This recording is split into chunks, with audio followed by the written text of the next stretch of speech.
বিশ্বদীপ চক্রবর্তী তিনি প্রশ্ন করছেন, মহারাজ, একজন ভগবানকে ভালোবাসতে চায়, সে তার আধ্যাত্মিক জীবন সম্পর্কে সচেতন, সে সকলের সাথে শান্তিতে থাকতে চায়, কিন্তু তার আশপাশের সকলে তার আধ্যাত্মিক জীবন ভেঙে দিতে চায়। কিভাবে সেই পরিস্থিতি সামনে করবে? হ্যাঁ, অন্যদের উপর দোষ দিলে চলবে না। তুমি কয়েকটা কৌশল করবে। আধ্যাত্মিক জীবনটা তুমি গোপন রাখবে। যত গুপ্ত তত পোক্ত, একটা কথা আছে, যত গুপ্ত তত পোক্ত। এই প্রাথমিক লেভেলে যখন সিক্রেট রাখবে নিজের মধ্যে, তত স্টেডি। আমি যদি দেখাই অন্যদের, তখনই তো অপোজিশন আসতে পারে। এটা প্রথম কথা, দেখাতে নেই কখনো। যদি লোকে বুঝতেই না পারে। ঠাকুর বলছেন সাত্বিক ভক্ত আর রাজসিক ভক্তের মধ্যে তফাৎ কি।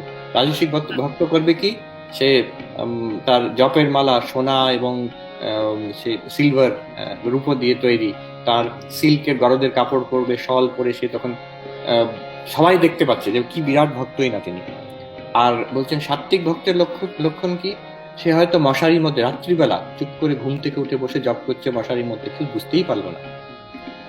আমি দেখেছি, আমি একবার সেবা প্রতিষ্ঠানে ভর্তি ছিলাম, আমি তখন ব্রহ্মচারী, আজ থেকে 20 বছর আগে, 24 বছর আগে প্রায়। তো ওই যেখানে সন্ন্যাসীরা থাকেন সেখানে আমাকে ভর্তি করে সেই ওয়ার্ডে রাখা হয়েছিল। আমার খুব শরীর খারাপ তখন। একজন বরিষ্ঠ সন্ন্যাসী, প্রবীণ সন্ন্যাসী, তাকে আমি যেহেতু বয়স কম, তখন আমার রাত্রিরে ঘুম, সারাদিন শুয়ে আছি, তো রাত্রিরে ঘুম হতো না স্বাভাবিকভাবে। আমি রাত্রিরে অনেক সময় চোখ খুলে থাকতাম, তো দেখতে পারতাম অদ্ভুত অদ্ভুত জিনিস দেখেছি। একজন সন্ন্যাসীকে, যে প্রবীণ সন্ন্যাসী, তিনি রাত্রিরে, তিনি ভাবতেন সবাই ঘুমিয়ে পড়েছে, অন্যরা সত্যিই ঘুমিয়ে পড়েছে, কিন্তু আমি ঘুমাইনি তিনি বুঝতে পারতেন না।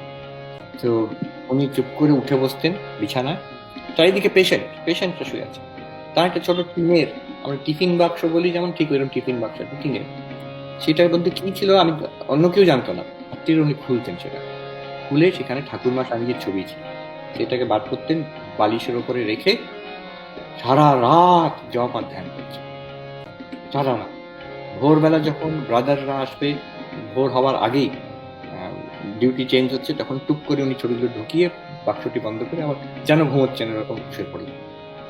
তো আমি একদিন সকালে বললাম, মহারাজ আপনাকে ধরে ফেলেছি, আপনি রাত্রিতে কি করেন আমি বুঝতে পেরে গেছি, আমি দেখতে পেয়েছি। তখন উনি এম্বারেসড, একটু লজ্জিত হয়ে হেসে বললেন, ও আমি তো নিশাচর। নিশাচর মানে রাক্ষস, আমি তো নিশাচর, রাত্রিরে ঘুরে বেড়াই। এই দেখুন সাত্বিক ভক্তের লক্ষণ, কেউ জানতে পারবে না যে কে কি করছে। এরকম একটা জিনিস করো। দ্বিতীয় হচ্ছে, যেটা অপোজিশন সেটাই কিন্তু সহায়ক। একজন সাধু সন্ন্যাসী বললেন, যে বাধক হ্যাঁ ও সাধক बनता है। বাধক মানে যেটা আটকাচ্ছে, সেটাও কিন্তু তোমার হেল্পার। হেল্পার কেন? যে তোমাকে অবস্ট্রাক্ট করছে যখন, তোমার যে দিব্য গুণগুলো, যেগুলো সাত্বিক গুণ, সেগুলোকে কিন্তু প্রকাশিত করতে সাহায্য করছে। তোমার সহিষ্ণুতা কি করে বাড়বে? আমরা যে ঠাকুরও বলেছেন, মাও বলেছেন যে সহ্যের সমান গুণ নেই বাবা। ঠাকুর বলছেন যে সয় সে রয়, যে না সয় তার না সয়। ঠাকুর কথা নিয়ে খেলছেন। কিন্তু এই যে আমার সহ্য করার ক্ষমতা, এটা আমাদের কি করে বাড়বে যদি কেউ অপোজ না করে, যদি কেউ আমার উপর চাপ না দেয়, কেউ আমাকে বাধা না দেয়। তো বাধা দিচ্ছে, এটা আমরা ভাবতে হবে এটা একটা দারুণ অপরচুনিটি প্র্যাকটিস করার জন্য। বুদ্ধিজমে কথা আছে একটা, মহায়ান বুদ্ধিজমে, যেটা পয়জন সেটাই আবার মেডিসিন হয়ে যায়। যে আমরা মেডিসিন কি করে হয়, যেটা রোগ হয় সেই জীবাণুটাকেই আরেকটু দুর্বল করে, সেটার থেকেই তার ভ্যাকসিন তৈরি হয়ে যায়। কোভিড এর ভ্যাকসিনের চেষ্টা চলছে এখানে।